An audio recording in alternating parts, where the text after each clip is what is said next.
Hey guys, I'm Tara, this is Maddie, and welcome to my channel, mattietailsall.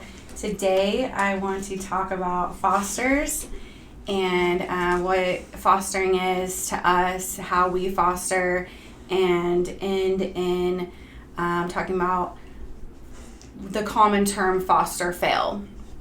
So in starting out with fostering with a rescue, most people know, but just in case you're a little uninformed, the rescue takes care of everything, from food to bowls, toys, treats, blankets, crates, everything.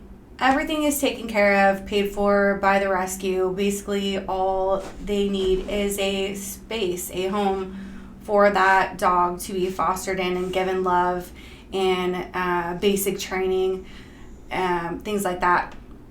But everything's taken care of. We have personally fostered dogs not through a rescue, and that's completely different. And so I'll go into that in their specific videos. There's two dogs that we fostered that were strays that we just brought into our home, hoping to find them another home. And we'll get to why I'm going to discuss foster failing. So what we do when we bring in fosters, whether they're from the shelter or they're a stray, a lot of times when they're from a shelter, they need decompression time. Well, regardless, they need decompression time. But especially when they come from the shelter environment that's very loud and just all kinds of things can happen in a shelter where they end up being scared or, feeling, where's my family and what happened to me? Why was I abandoned or dumped or something? So what we do when we bring in a foster, we always have them 2 weeks where they're by themselves in a separate room where they're able to see the other dogs that we have, and our other dogs are able to see them. But for 2 weeks, it's just dogs passing by, so there's not too much stress going on. So they have that time to really just relax and realize that they're not in that same environment, that this can be a calm environment. It can be. Sometimes it's chaotic, but for the most part, it's calm. I trust me. But we found that it's been really good for the dogs to have that time that we spend with them personally outside as well, just bonding with them, making them feel comfortable in this new environment. And then after 2 weeks, we determine whether it seems like they can go ahead and go out with certain dogs. Usually it's always Maddie first because she's very soft. She doesn't play a whole lot. And so there's not too much energy force that can cause altercations just because of not knowing the energy levels that certain dogs are okay with.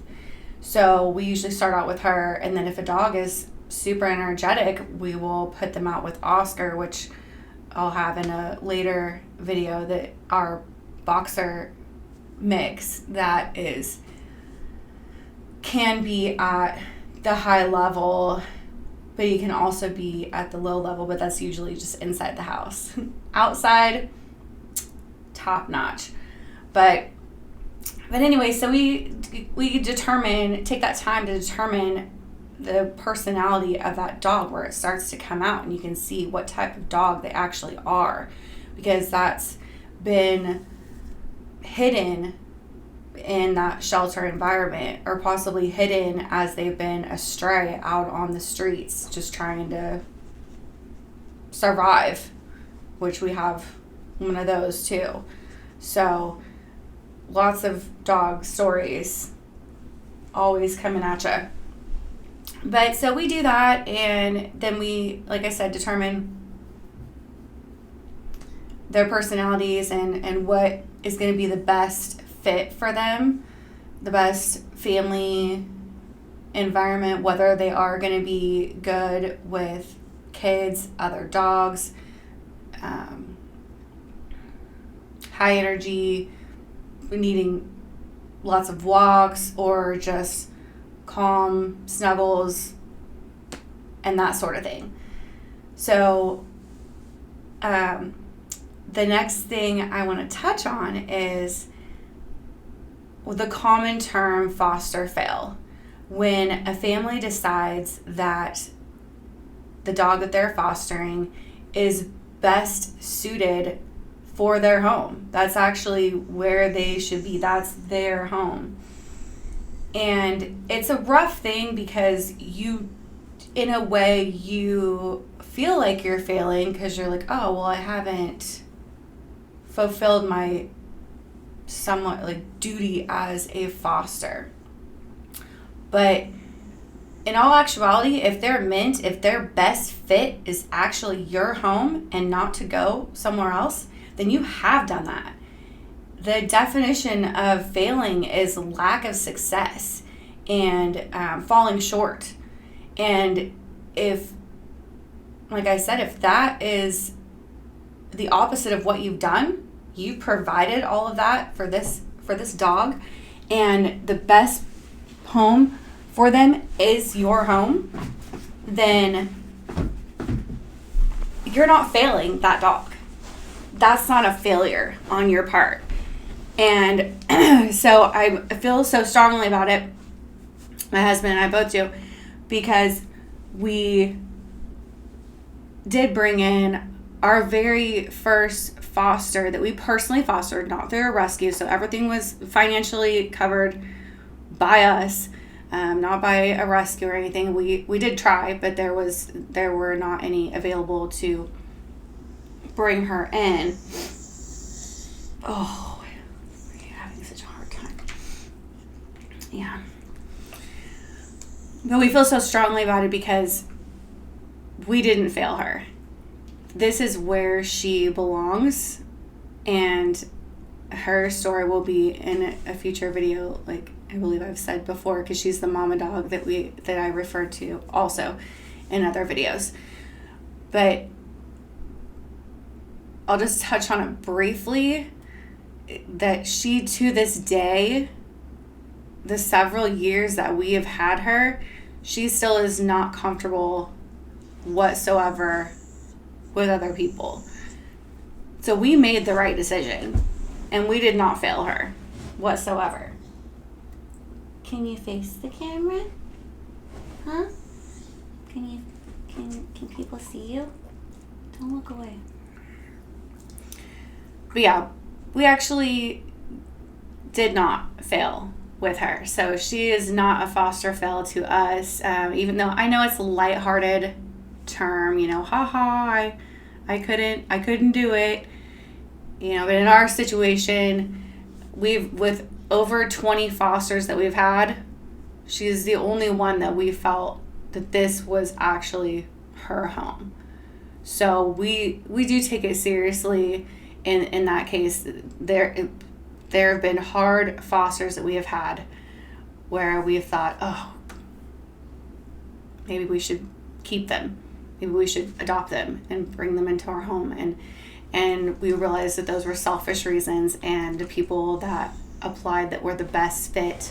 That's why I'm implicating the best fit is what's the most important thing for that dog, for that foster animal, is the best. What is their best fit?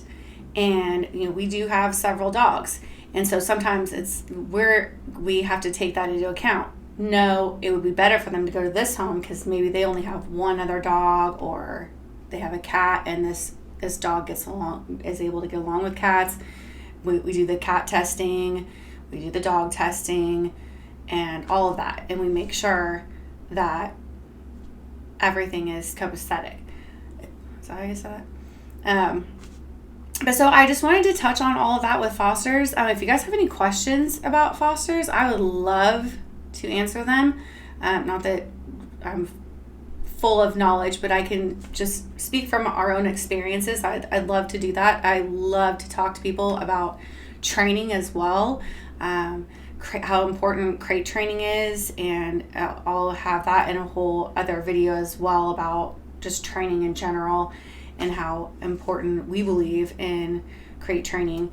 But I just wanted to touch on the whole idea of you're not a failure if that is where that dog should be.